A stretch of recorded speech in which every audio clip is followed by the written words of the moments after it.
আসসালামু আলাইকুম সুপ্রিয় দর্শক, গতকাল বাঙালি জাতীয় জীবনে একটি স্মরণীয় দিন ছিল। প্রিয় দর্শক, এই দিনেই 1971 সালে 7ই মার্চ তৎকালীন রেসকোর্স ময়দান, বর্তমানে সোহরাওয়ার্দী উদ্যান নামে পরিচিত যে ময়দান রয়েছে, সেই সোহরাওয়ার্দী উদ্যান অর্থাৎ তৎকালীন রেসকোর্স ময়দানে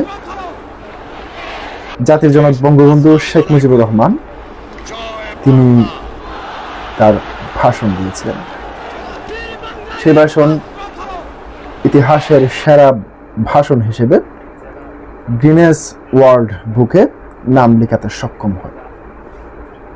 কি ছিল তার সেই ভাষণে?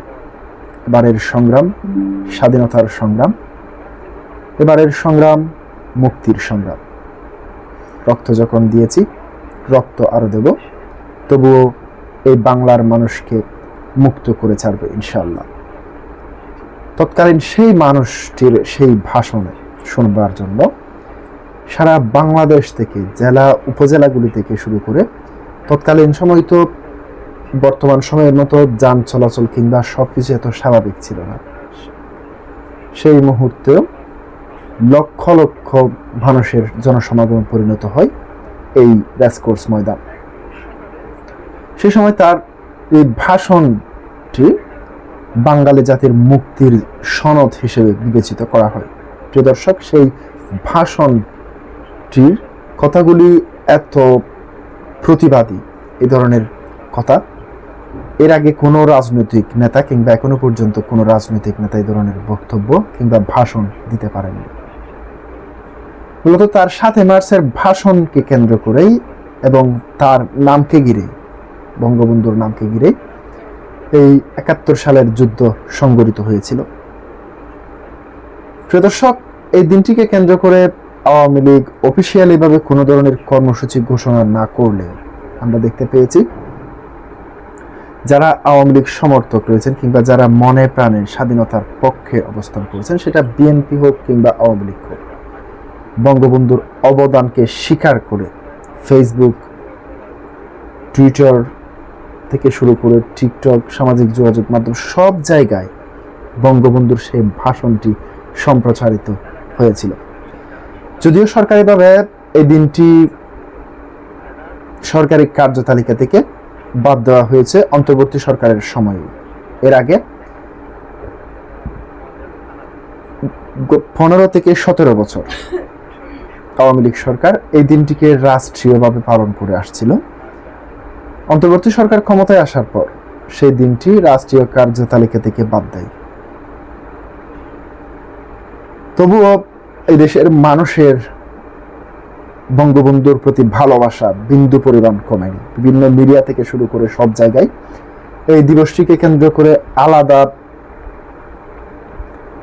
পোস্ট তৈরি করেছে কিংবা আলাদা জায়গা রেখেছে। তার পাশাপাশি সামাজিক যোগাযোগ মাধ্যম সহ সব জায়গায় আওয়ামী লীগ, বিএনপি থেকে শুরু করে যারা স্বাধীনতার পক্ষের শক্তি, অর্থাৎ যারা স্বাধীনতাকে মনে প্রাণে ভালোবাসে এবং মুক্তিযুদ্ধকে মনে প্রাণে ভালোবাসে, সবাই এই 7ই মার্চকে ফেসবুক পোস্টের মাধ্যমে স্মরণ করেছে।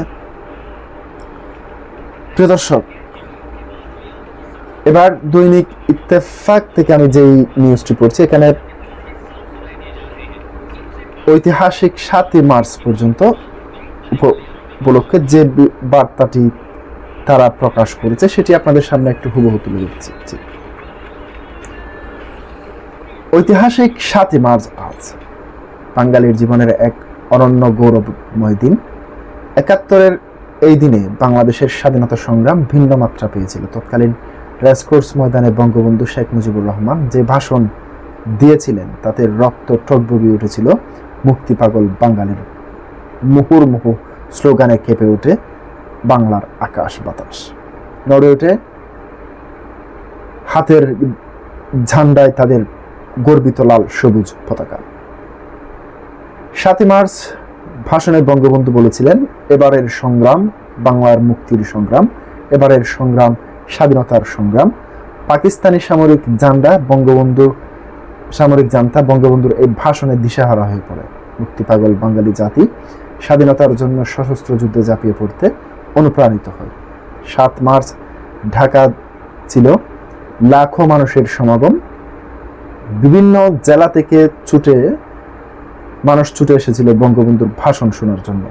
নানা স্লোগানে ঢাকা শহর উত্তপ্ত হয়ে উঠেছিল। সেদিন বঙ্গবন্ধুর ভাষণ দেশের জনগণকে দারুণভাবে আন্দোলিত করেছিল। নিরস্ত্র বাঙালিকে সশস্ত্র জাতিতে পরিণত করে এই ঐতিহাসিক 7 মার্চের ভাষণ বাঙালির প্রেরণা ও চিরন্তন ঐতস হয়ে থাকবে। আমাদের মহান স্বাধীনতার ভিত্তি গড়ে দেবে এই ভাষণ। শেখ মুজিবের ভাষণের পর তার উপর বিচ্ছিন্নতাবাদী তার দায় চাপিয়ে নির্বিচারে বাঙালির নিধনের ঘৃণ্য পরিকল্পনা বাস্তবায়নে ভারী অস্ত্র শস্ত্র সজ্জিত প্রস্তুত হয়ে যায় তৎকালীন পাকিস্তানি সামরিক বাহিনী। 2017 সালে জাতীয় সংঘ শিক্ষা বিজ্ঞান ও সংস্কৃতি বিষয়ক সংস্থা ইউনেস্কো বঙ্গবন্ধুর এই ভাষণ বিশ্ব প্রামাণ্য ঐতিহ্য হিসেবে স্বীকৃতি দিয়েছে। পশ্চিম পাকিস্তানি শাসকদের শত নিপীড়ন উপলক্ষ করে বীর বাঙালির অস্ত্র ধারণের আগে বঙ্গবন্ধুর পক্ষ থেকে ওই দিন স্বাধীনতার ডাক দেওয়া হয়। এরপরেই দেশের মুক্তিকামী মানুষ ঘরে ঘরে চূড়ান্ত লড়াইয়ের প্রস্তুতি নিতে শুরু করে। এক পর্যায়ে দীর্ঘ 9 মাস যুদ্ধ করে পাকিস্তানি হানাদার বাহিনীকে পরাজিত করে স্বাধীন ও সার্বভৌম বাংলাদেশ প্রতিষ্ঠিত করে। প্রিয় দর্শক, এই দিনটিকে কেন্দ্র করে আরেকটি বিষয় লক্ষ্য করে গেছে। এই দিনটিকে ছাপিয়ে যাওয়ার জন্য, অর্থাৎ এই দিনটিকে যাতে মানুষ স্মরণ করতে না পারে, আমরা দেখতে পেয়েছি তারেক জিয়ার কারাবন্দী দিবস হিসেবে পালন করছে একটি পক্ষ। প্রিয় দর্শক, তারা কি সফল হতে পেরেছে নাকি শেষ পর্যন্ত তারা ব্যর্থ হয়েছে, সেই প্রশ্নটি আপনাদের উপরেই দিলাম। প্রিয় দর্শক, আজকে পর্যন্তই। আসসালামু আলাইকুম। পরবর্তী ভিডিও পর্যন্ত অপেক্ষায় থাকুন। আসসালামু আলাইকুম।